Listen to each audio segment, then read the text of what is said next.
Hello, आप सबको जय यीशु और मोनिका दिवस की हार्दिक शुभकामनाएँ हो। आज 31 अगस्त 2025 है और हमारे बोकारो पारिश में हम लोग मोनिका दिवस सेलिब्रेट कर रहे हैं और उसके लिए हमारी बेटियाँ, बच्चे लोग जो हैं वो हाथ धो करके, तिलक करके और फूल दे करके हम सब उनका स्वागत करते हुए जिस तरीके से आप लोग सब देख रहे हैं, ठीक है ना? और मैं ये बतला दूँ कि पूरे ब्लॉग में बने रहिएगा और फादर लोग इंतज़ार कर रहे हैं आने का, ठीक है? और पूरे ब्लॉग में बने रहिएगा। इसमें मैंने कुछ पूजन विधि को दिखलाया। हमारे भाई-बहन सब कुछ सारे लोग जानते हैं, पर हमारे ब्लॉग को और लोग भी देखते हैं, तो उनको जानने के लिए हमारे चर्च में जो पूजन विधि होती है, उनको भी मैंने थोड़ा-थोड़ा दिखलाने की कोशिश की हूँ। ठीक है? तो काफ़ी लंबा हो गया है वीडियो, पर आप लोग बने रहिएगा।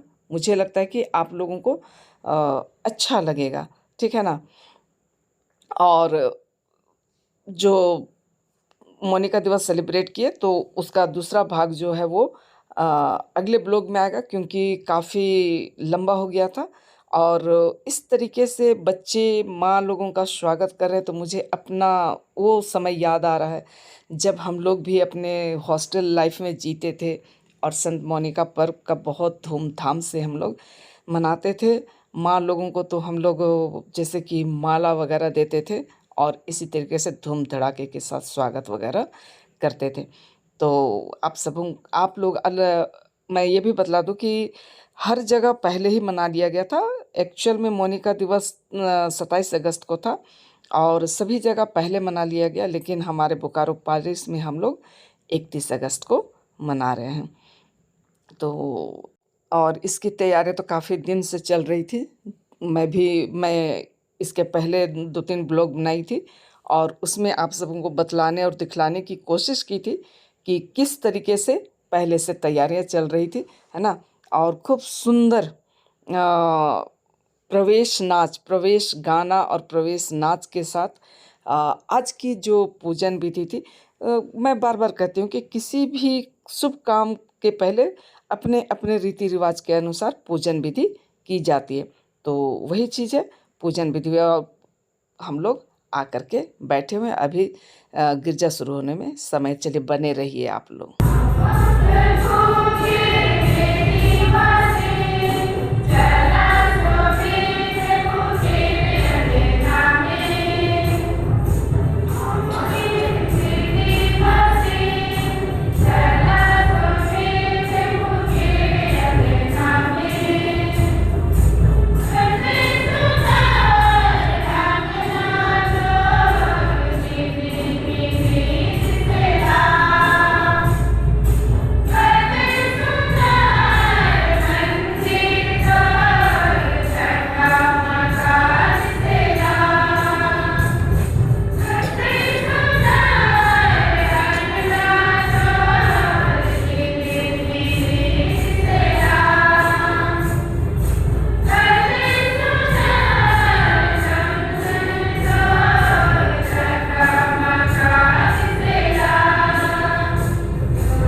एमलन बंकीरा की ओर से मोनिका के पर्व के दिवस में सभी माताओं को संत मोनिका की आशीष से धीरज मिले और उनके परिवार को ईश्वरीय शांति मिले और साथ ही बेटा रिमिल को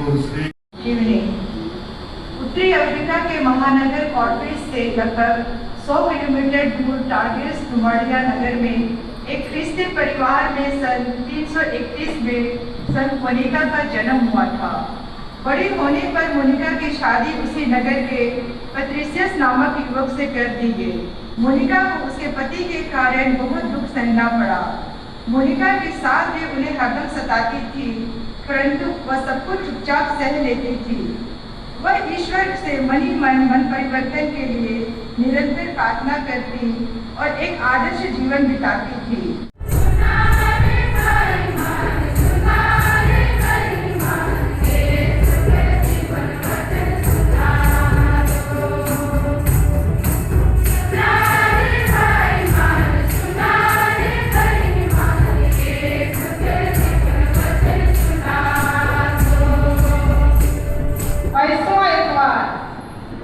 पहला पाठ, मनुष्य का अहंकार झूठ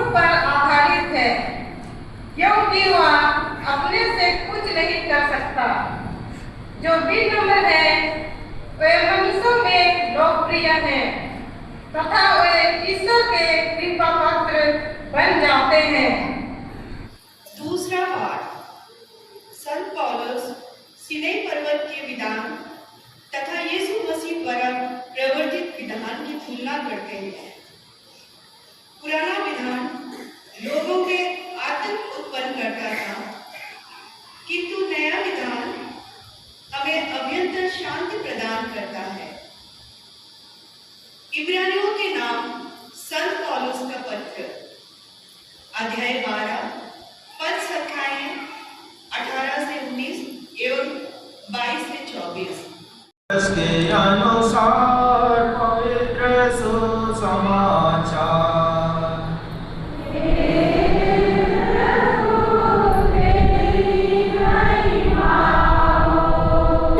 अध्याय 14 पद संख्याएं 1 और 7 से 14 तक। जो अपने को बड़ा मानता है वह छोटा बनाया जाएगा, और जो अपने को छोटा मानता है वह बड़ा बनाया जाएगा। किसी विश्राम के दिन यीशु एक प्रमुख फरीसी के यहाँ भोजन करने गए। वे लोग उनकी निगरानी कर रहे थे। यीशु ने आतिथ्यों को मुख्य स्थान चुनते देखकर उन्हें यह दृष्टांत सुनाया।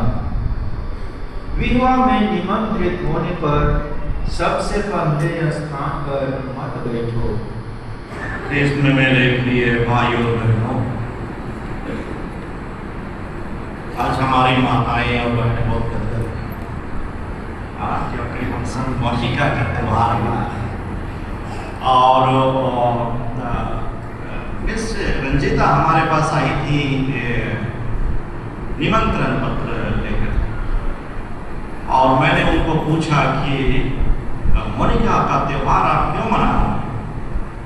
उन्होंने बोला कि ये मेरा त्यौहार है। गर्व से बोला ये मेरा त्यौहार है ना, इसलिए आप स्वतंत्र का आज हम त्यौहार मनाने के लिए यहाँ पर एकत्रित हुए। जब हम मोनिका का त्यौहार मनाते हैं तो हम सर्टनली संत अगस्टिन को भी मोनिका के साथ साथ हम लाते हैं। जब हम अगस्टिन की बात करते हैं, उसके बेटे की बात करते हैं, तो हमारा ध्यान नेचुरली है कि मोनिका पर व्यवस्थित हो जाता है, क्योंकि मोनिका की प्रार्थनाओं के द्वारा, उसकी अहम अर्जी के द्वारा संत अगस्तिन में परिवर्तन आते हैं, और वो आज कलीसिया के लिए एक विद्वान है, डॉक्टर ऑफ द चर्च। और वो डॉक्टर होने के नाते वो क्या थे? एक बिशप थे। संत मोनिका के पास समर्पण मिलते सबको मेरे पीछे हे संत मोनिका, तू सभी माताओं का आदर्श है। आपकी मध्यस्थता द्वारा आज हम सभी माताएं प्रभु ईश्वर को अपना मातृत्व समर्पित करते हैं। हमें यीशु से कृपा दिला कि हम तेरी सहनशीलता, प्रेम, नम्रता, सच्ची सेवा, लगातार प्रार्थना में जीवन का अनुसरण कर सके। जो कर्तव्य और जिम्मेदारी हमें सौंपी गई है, उससे अच्छी तरह कर सके और एक भली माँ बनने के लिए जो कृपा जरूरी है, उससे ईश्वर से दिलाने की कृपा कर। आमीन। हम सब लोग इस बेदी के समूह उपस्थित हैं, प्रभु यीशु से विनम्र पाठ पढ़े और एक दूसरे के लिए पत्थर नहीं बल्कि मुलायम रोटी बने। सब से प्रेम का साथ बातें करें और एक दूसरे के सेवा में लगे रहें। इसके लिए हम पिता ईश्वर से प्रार्थना करें।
और रोटी तोड़कर उसे अपने शिष्यों को देते हुए कहा, तुम सब इसे लो और इसमें से खाओ, क्योंकि यह मेरा शरीर है जो तुम्हारे लिए बलि चढ़ाया जाएगा।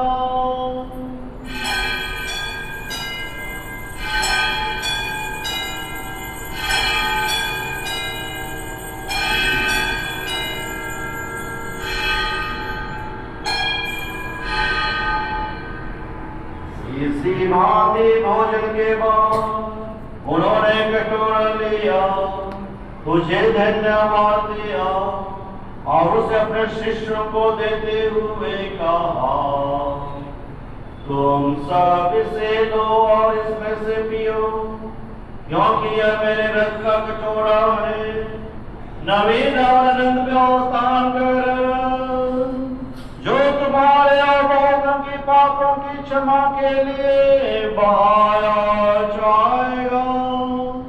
तुम मेरी स्मृति में यह करो।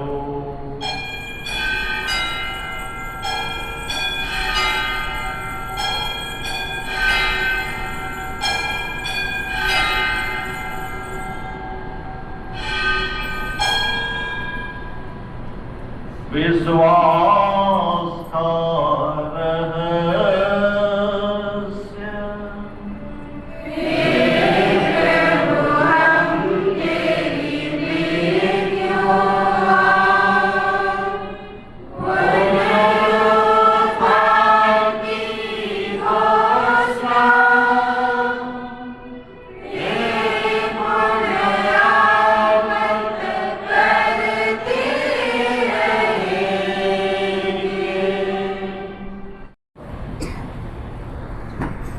देखिए ईश्वर का मेमना, इन्हें देखिए जो संसार के पाप भर लेते हैं। धन्य है वे जो मेमने के बोझ में बुलाए गए हैं।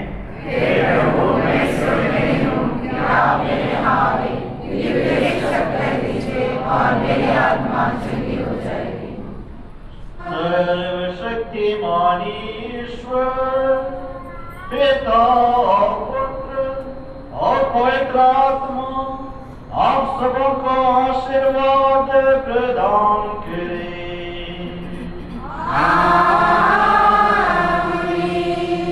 आप लोग विदा लें। ईश्वर की शांति साथ रहे।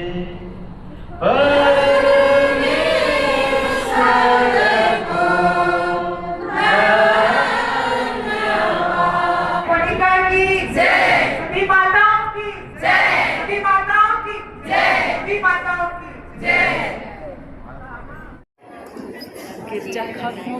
अभी हम लोग ये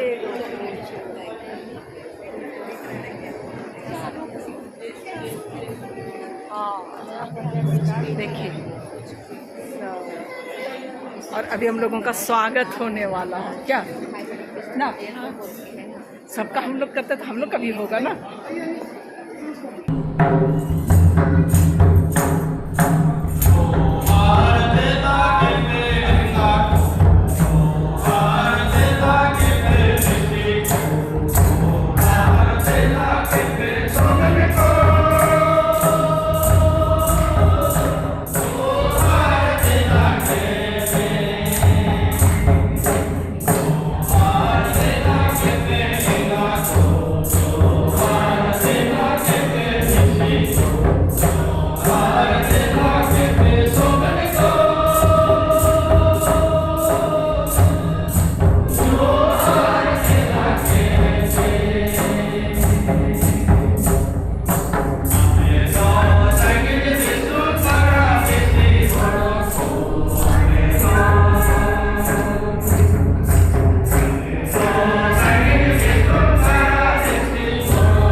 आज के सुंदर दिन के लिए धन्यवाद देते हैं। तो अभी हम लोग नाश्ता के लिए जाएंगे, तो नाश्ता के लिए यहीं पर प्रार्थना करते हैं क्योंकि इधर उधर हो जाता है, इसलिए सबके खड़े हो जाएंगे।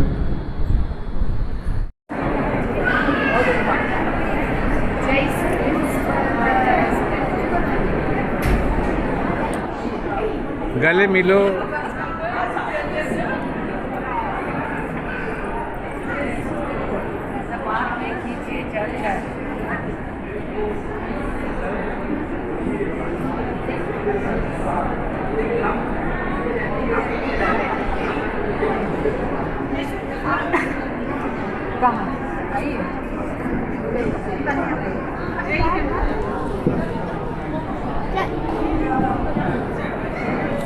जय श्री पुष्परम।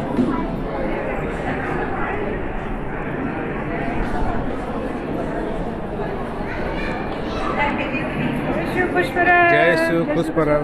चलिए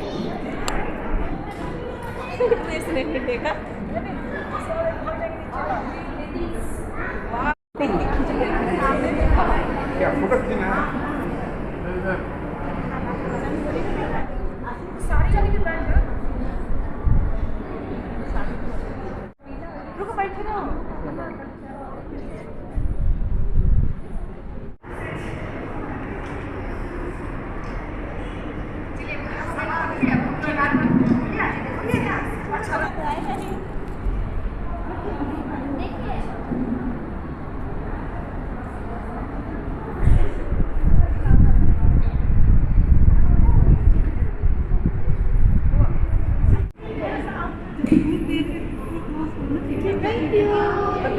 आ गया। हाँ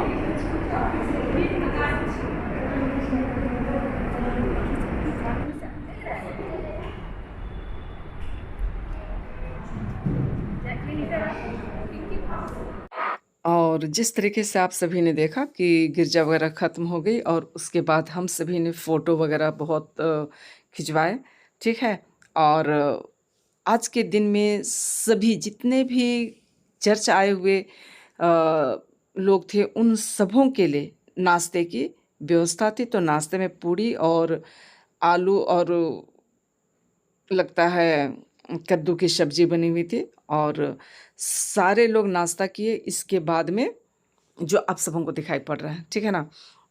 और नाश्ता वगैरह करने के बाद में कुछ रंगारंग कार्यक्रम हुए, उसमें कुछ लोग चले गए, कुछ लोग हम लोग माता लोग रुके, माता लोग मतलब कि माँ लोग, और कुछ हमारे कैथलिक सभा के भाई बहन लोग। तो जो नहीं जानते उनको मैं ये बतला दूं कि माँ जो भी हमारी माँ लोग होती हैं उनको महिला संघ होता है, और जो पापा लोग होते हैं उनके लिए कैथलिक सभा होता है, जो यूथ होते हैं उनके लिए यूथ का संघ होता है ना। तो इस तरीके से कुल मिला करके जो चर्च है, चर्च का कार्यक्रम चलता है। तो और इसमें आज के दिन को सफल बनाने में बहुत से लोगों का सहयोग रहा है, सपोर्ट रहा है। तो इकट्ठे सबों को तहे दिल से धन्यवाद बोलती हूँ, क्योंकि इतना भी आसान नहीं होता है किसी भी कार्यक्रम को करने में, ठीक है ना। उसको सफल बनाने में बहुत मेहनत है, बहुत से लोगों का हाथ है, सहयोग है, सपोर्ट है, कहना चाहिए, ठीक है। तो कुछ इस तरीके से रहा और सारे लोग नाश्ते का लुफ्त उठाते हुए जो आप लोगों को दिखाई पड़ रहा। और इधर जो भी दिखाई पड़ रहे हैं तो हमारे जो पुरोहितगण हैं, मतलब कि हमारे जो अगुआ हैं कहना चाहिए, और सिस्टरगण और कुछ और हमारे कैथोलिक सभा महिला संघ के लोग हैं, तो उनको साथ सम्मान बैठा करके अंदर में नाश्ता कराते हुए, और इसमें हमारी जो माता लोग हैं जो आप लोगों को नज़र आ रहा है, वो सेवा अपना प्रदान करते हुए, ठीक है ना। तो आज का दिन काफ़ी सफल रहा। आप लोग बने रहिएगा, अगले ब्लॉग का इंतज़ार कीजिएगा। वो इसलिए मैं कह रही हूँ कि एक साथ संभव नहीं हो सकता था। तो चलिए, यदि पसंद आया तो आप लोग उसे लाइक, शेयर और कमेंट कर दीजिएगा, और नए आने वाले फ्रेंड्स हैं तो सब्सक्राइब ज़रूर से कर दीजिएगा, ठीक है ना। गाना वगैरह तो बहुत आप लोग प्यार दे रहे हैं। फिर मिलेंगे, तब तक के लिए आप सबों को बाय बाय।